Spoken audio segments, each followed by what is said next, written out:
And now, young Widder Brown. At the suggestion of her friend Noreen Temple, Ellen Brown has come to the office of her fiancé, Dr. Anthony Loring, at Health Center Hospital, bringing the small package which is such a burden to her heart and mind. For in that package is the diary and the letters written by Louise Simpson, who is in love with Anthony. And they involve Anthony in what might have been a serious attachment with Louise. Now, after completing a strenuous day at the hospital, Anthony smiles at Ellen as she comes into his office. Well, a vision of delight and loveliness, Ellen. How are you, sweet? Oh, not that pretty, Anthony. How are you? Oh, just pleasantly relaxed after a good busy day. A day when I wasn't besieged with nerve-ridden people like Louise Simpson. I just looked at a lot of people who were very ill and took care of them. Did a good job, too. Did a very successful emergency appendix. Congratulations. And I could be persuaded to take you out to supper somewhere in a movie. Anthony, you're so nice. I think so. You know, I've been thinking about you and me a lot today. If people would just let us alone, we'd be all right. Perhaps. What's in the package? Present for me? Oh, this. No. You're clutching it as if it were a bomb. Let me listen to it. Does it tick? It doesn't tick, but I guess it could be a bomb. Why, Ellen, what's the matter? I should probably throw this package somewhere and try never to remember it.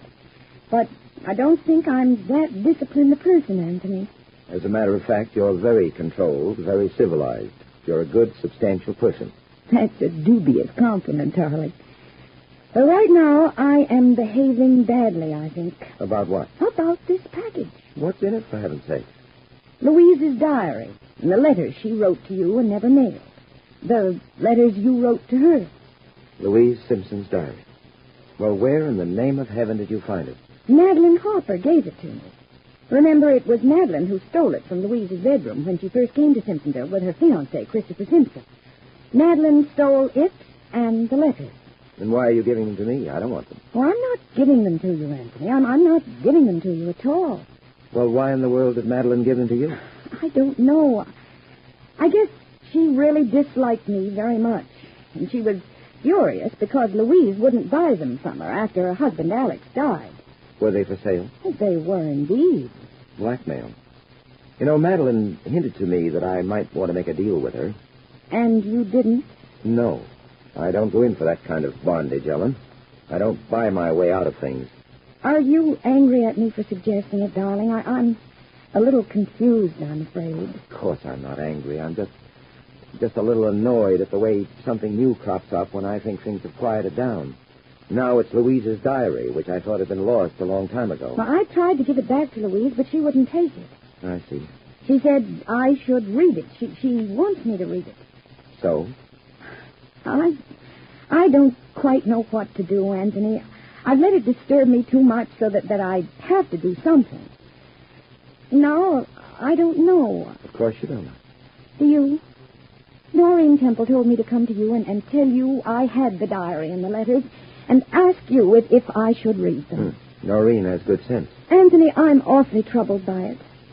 I don't know what to say to you about this, Ellen. I'm angry at the intrusion it represents. Louise and Madeline have messed up their lives, and by George, they're going to try to do the same with ours. And I resent that all the way down the line. What shall I do, Anthony? Burn the diary and the letters? I think I'd like to. I don't know. I don't know how wise that'd be. Why? Or how honest, or how courageous. I've given up wondering if I'm courageous or wise or anything else.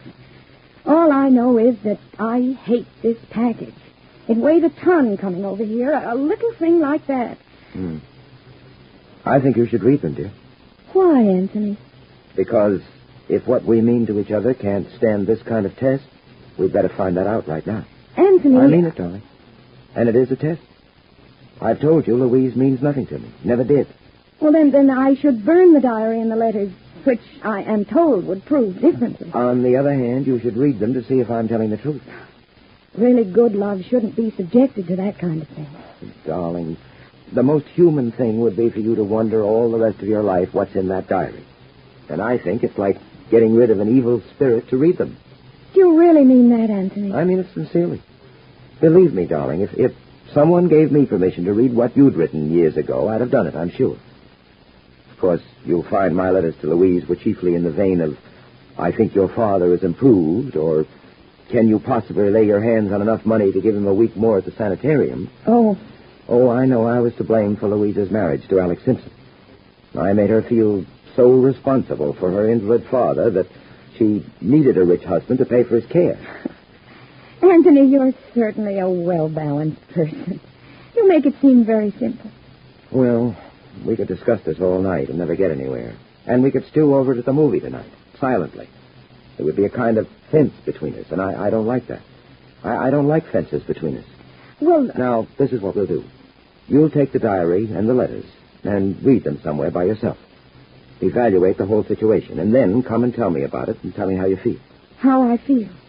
Well... You'll read them, and you'll call me and say I'd have had much more fun at the movies. Oh, Anthony, let's forget the whole thing. Let's just get rid of them. Forget them. Go to the movie and... No can do, dear. Why not? I won't let you.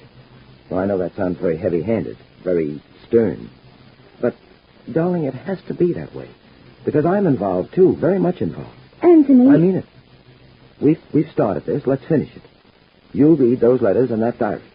If I don't... It's very important to me that you do. But... Go on now, like a good girl. Read the letters, read the diary, and don't come back till you have. I mean it, Ellen, darling. Now run along. All right, Anthony.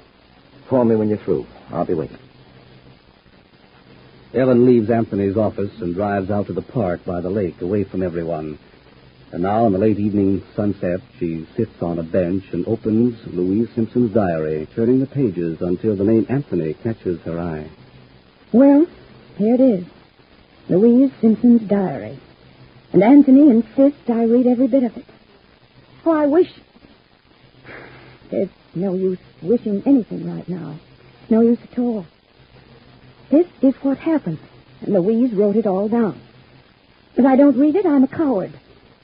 Oh, here's an entry about Anthony. Thursday. Anthony and I sat in the park by the lake. Poor darling, he is tired. They make him work very hard, but he loves it and lives for it. He is completely dedicated to his work. And as I held his hand, I saw in it the firm, wonderful muscles of a skilled surgeon, the sure, long fingers. I love him very much, and I know that he loves me. I have to go on. I think I knew I would find Louise had written things like this.